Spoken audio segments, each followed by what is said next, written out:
Joining me right now is a renowned attorney here in New York City, Peter Frankel. He is a criminal defense lawyer as well as a former prosecutor. Correct. And I really appreciate you sticking around. We've kept him very busy today, all day long with the Luigi Mangione case today. First of all, I do want to talk to you about one thing, because Luigi Mangione, he pleaded guilty to 2 federal counts of stalking, faces the possibility of life in prison. This was not a plea deal. This was just him agreeing, or not even agreeing, but saying, I've changed my mind. I want to plead guilty. There was no negotiation going on between the prosecution and his defense team. That's correct. And the U.S. Attorney's Office has made that crystal clear. Although the majority of pleas that take place in federal court are as a result of an agreement, a written agreement, a plea agreement with the government, this was not one of them. So essentially what had to happen was that Mr. Mangione had to plead guilty to the indictment and leave the sentencing up to the court, as it always is, without any input from the U.S. Attorney's Office. And he did say in court, I mean, I'm just going to quote him here real quickly, I shot Mr. Thompson in Manhattan. I knew what I was doing was illegal. So powerful words to be able to hear from this 28-year-old who had claimed all along that he was innocent. Well, he had no choice, because there has to be what we refer to as an allocution. That allocution has to satisfy each and every element of the crime. So I'm sure his attorneys prepared a statement for him covering each and every element that he then, likely, we often do, had a piece of paper in front of him that he was reading from. And, you know, we've talked to you so many times in the past year related to this case, but there was just a mountain of evidence against him. I mean, the NYPD went over thousands of hours of surveillance video. So they had him placed in multiple locations all around this city starting in November, 11 days before this murder, which was basically an assassination. He shot him from behind. And until he was captured on December 9th. So I would imagine that was a big part of his reason for changing his mind. Well, that's a great point, Linda, because even though this was called an emergency hearing, the fact of the matter is that the defense team knew for a very, very long time that this day would likely come because of the overwhelming evidence of guilt in these cases. Right. So with the trial coming up in state court in September, they really were running out of runway. His back was to the wall, and he had to make a move. This was really the last card he could play to essentially serve 2 purposes. Number one, put himself in a position to argue that double jeopardy bars the New York State prosecution. And number 2, put himself in a position where he could argue for a non-life sentence. Because in New York State, had he pled guilty, it would have absolutely been 15 to life, 20 to life, 25 to life. At least now in federal court, they can argue to the judge that a life sentence is not appropriate. So what do you think that he will, I mean, and this is your best guess estimate here, what do you think he's going to be sentenced to? Do you think he's going to get life in prison in a federal prison, or do you think he'll get 30 years? So that's really the million-dollar question, and the issue is federal sentencing is extremely complicated for a variety of reasons. There are, in the U.S. Code 3553A, a list of factors that the court must consider in determining what sentence is appropriate. So the court will hear from, obviously, the defense, the government, United States probation, pretrial services as well. They'll provide a recommendation.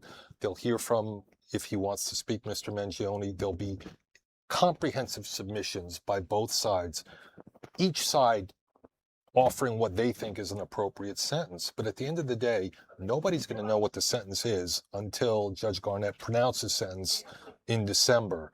So they look at also, and what's very important is, what did similarly situated, assuming there are any, defendants get? Defendants with no criminal history convicted of this crime across the country. What are the guidelines for this sort of an offense? And I did a back of the napkin calculation. I think it was somewhere between 25 and 30 years.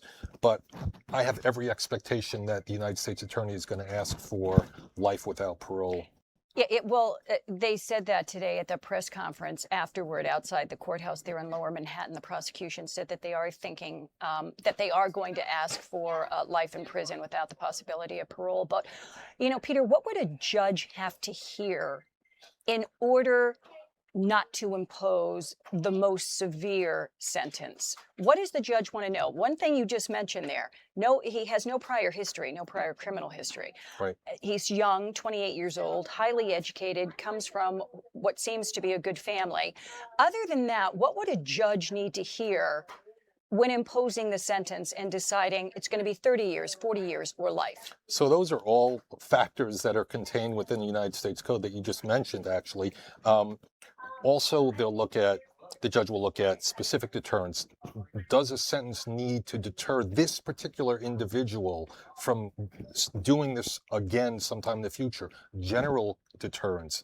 Does a message have to be sent to the community at large that this sort of thing cannot happen in our country? So I think we got a little bit of a preview today from the defense when Karen Agnifilo discussed his back issues and the suffering that he went through for several years and how he felt that the healthcare system failed him.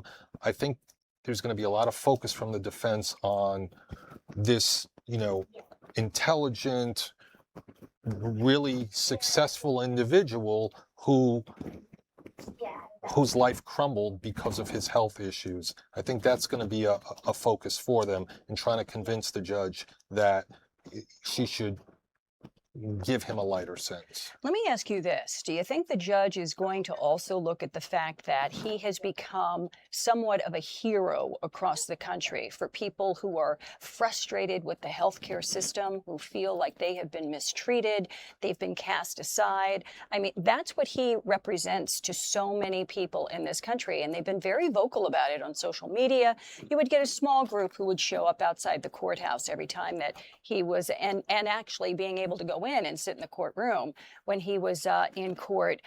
Do you think the judge is going to look at that as well and say, look, I need to send a really strong message to this country that even if you feel like you have been mistreated by the healthcare system, this is not permitted, so that it has to be a tough sentence?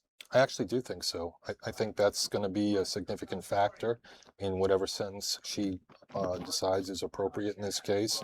In federal court, the court has to explain the reasoning behind the sentence that's given. So I'm sure that will be a factor that we hear about. If I had to guess, do I think he's going to get life without parole? I would say something probably in the 30 to 40 year range. I obviously don't have a crystal ball, but I think that sounds about right based on, because his background and history is a factor the court has to consider as well.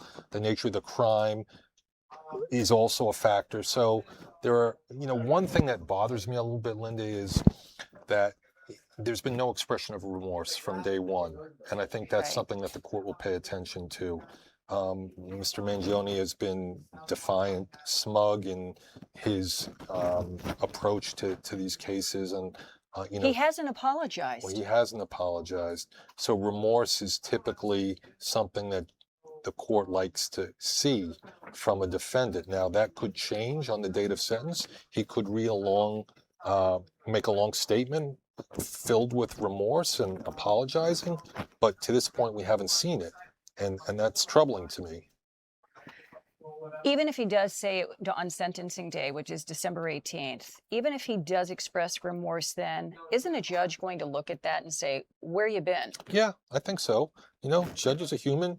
This judge is extremely smart. They're not going to be fooled. Certainly what's transpired over the past year plus is known to the court and is going to be taken into consideration. Absolutely. This is going to be a real battle between now and December between the parties with respect to what sentence is appropriate, because it could be any sentence. So it's not like we're looking at a 30-year mandatory minimum and that's what the defense is going to argue for. Right. Who knows what they're going to come up with as a recommendation. But when you think about his age, he's 28 years old right now. If he gets 30 years, he'll be 58 before he gets out. But the judge saying he has to serve at least 85% of that Right. sentence. So he could be, what, 54? But he's going to be a middle-aged man before he is ever released from prison, if he doesn't get life. Right. And you know, we hear about the First Step Act and certain federal programs that can cut down on the time. None of those will be available to him.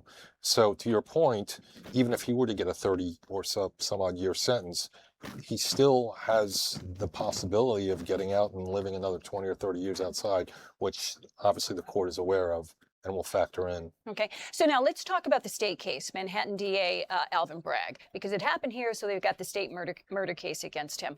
Now, is this case ultimately going to be dropped? Because, I mean, his attorney came out and spoke outside that courthouse saying that they were going to be filing the motions for them to drop the state case because it is basically double jeopardy.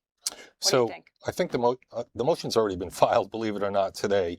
And that was the key reason why they went this route, to try to knock out that state case. It's a little bit unclear, although I would say, yes, I do believe that prosecution will be barred, but it's a little trickier because the elements of the respective crimes in federal court and state court are somewhat different. The federal charge has a stalking element to it that doesn't exist in the state, but the defense will argue that even though there are more elements in the federal charge, the state court elements are essentially encompassed by the federal charge. In other words, the basic elements of the murder charge are covered in the federal count. And if the judge agrees, then it will be barred. How long do you think that's going to take before we see a resolution with that? Are we talking weeks or months? So the defense filed their motions today. The prosecution will obviously be given an opportunity to respond, and then the judge will render a decision. I would say, we'll probably hear about it in weeks as opposed to months. And what federal prison do you think he'll be spending his and the other point is, whichever side loses that battle will likely, will appeal. The defense will probably, certainly the defense will appeal. Okay. But as a practical matter, if he were to get sentenced to life in prison without parole, what is the benefit of wasting the resources of New York State to try him again when he has no chance of getting out? So it really wouldn't make sense. I think the state's also going to look at what happens in the federal case before they make a determination with respect to what they want to do. But I'm sure they're still itching to try their case. Do you have any idea what federal pen he would end up serving his time in? So it's tough to say. Typically, the defense can ask the court in a federal prosecution to have the defendant serve his time in a particular region of the country. Right. Can't judge. His family is in the West Coast. Can he be sentenced and serve his time on the West Coast? The judge will often make that recommendation, but it's not binding on the Bureau of Prisons, so it's kind of impossible to tell. For example, Sean Combs wanted to be close by on the East Coast. Right, because he's from New York. And he was. So he's in New Jersey. Right, exactly. Right. So we could see an accommodation like that made by the court. Typically, the court is good about doing that, although again, it's up to the Bureau of Prisons whether or not they want to honor it. Okay, well, Peter, thank you so much for joining us today. We really appreciate it. It's my pleasure. You have been here all day long. I have. I mean, your expertise is just, it's just phenomenal for us, and it's always a pleasure to be able to talk with you so you can break all of this down, because we're not lawyers, so we need experts like you. I really appreciate that. Thank you so much.